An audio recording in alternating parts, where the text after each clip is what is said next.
Buying a DTF printer without doing your homework? That's like jumping into the hot tub without checking the water temperature. Sure, it might look inviting until it burns your budget. Well, today, we're spilling the tea on what we wish everyone knew when it comes to direct-to-film. Hidden costs, maintenance myths, RIP software syndromes, and all the stuff no one wants to put in the brochure. But what do you wish you knew about DTF? Comment down below and make sure you watch this video before you buy. Let's talk about the real cost of direct-to-film printing. For starters, it's not just the printer, it's the film, the powder, the ink, and heat press at minimum. Now, film is one of the most important pieces of the puzzle, as this could literally make or break a print. You need a trusted supplier who knows what they're doing and offers consistency, and it's the same thing with the powder. You want to work with a company that has current material safety data sheets and performs regular testing to certify that the material is safe to handle and wear on garments. And the same thing's going to go for your ink. Consistency, safety certifications, and quality. Sure, we might save a few bucks going with a random third-party ink, but what's that going to cost us in the long run? Printhead clogs and my warranties voided? Also keep in mind, maintenance costs. That's how we're going to keep that printhead from getting clogged. Cleaning solution, fabric swabs, and maybe gloves. Budget for your maintenance, it's going to save us money in the long run. And most importantly, air filtration. Consider this a non-negotiable. Some equipment pieces will include this with the setup, and some may require investment. Get this squared away before beginning any production of any sort. One topic that always comes up when we're talking about direct-to-film printing is maintenance. So what do you need to know? Well, for starters, your printer's going to need it, period. Remember, these machines carry a lot of ink, and we don't want that ink settling or drying out. It's very important to avoid clogged printheads, as that leads to more downtime and less profits. Now, the good thing is, daily maintenance doesn't even take that long. Simply clean your capping station, the wiper blade, and the areas around your printhead. Auto maintenance features are also a huge help, like those you'll get from DTF Station's Prestige printers or Epson's G6070. WIMS even ensures that our white ink gets circulated and the printhead is being cleaned automatically, so make sure that the DTF equipment you're considering has these features built in. Keep in mind, if you're consistent with your maintenance on your equipment, your machine will thank you with consistent production. Let's talk about RIP software.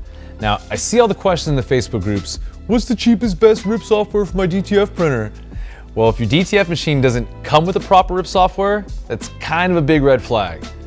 A good setup will include a full version of a color profiled RIP software, ideally formulated to run with your ink and your film. Now, it's worth mentioning that most any RIP program will require Windows PC operating systems, as it's not really common to find Mac compatibility for these. Now, what also makes a good RIP software is compatible communication from your computer to your printer, especially when it comes to volume printing. You want to be able to arrange and queue up jobs for roll-to-roll production without any hiccups in order to maximize your film. Now, popular software options include CADLink Digital Factory, Fiery DigiRip, Flexi, and Neo Stampa. If you're in between RIP softwares, I would highly recommend prioritizing quality over quantity. The cheapest solution is rarely the most effective.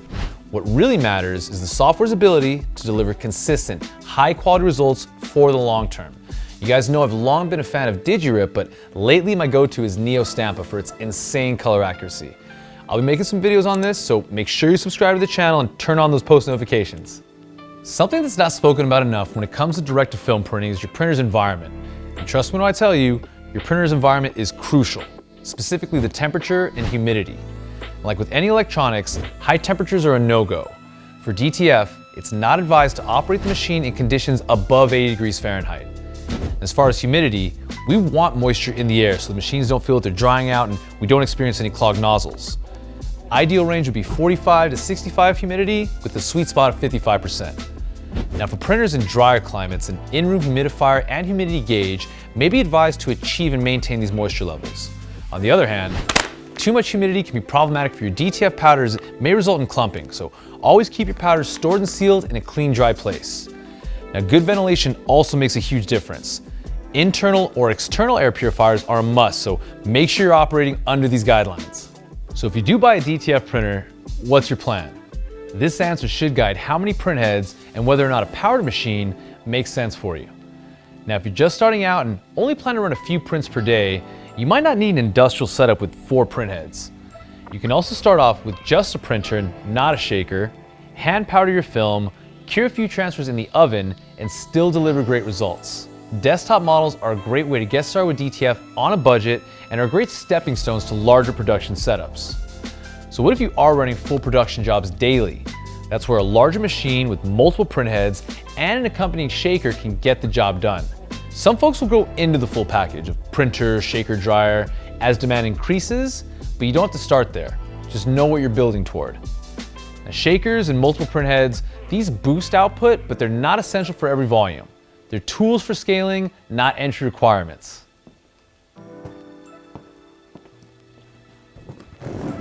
Those are the biggest things I wish someone had told me before diving into DTF. If you're just getting started, hopefully it'll save you some time and some money. But if you still got questions, drop them in the comment section down below. I read every single one. But if you'd like some help finding the perfect setup for you, book a demo and let's talk some shop. Smash that red subscribe button for real life print tips, gear breakdowns, and no BS advice. That's pretty much gonna wrap it up for this one. My name is Esteban, we're All American Print Supply. We'll see you on the next one.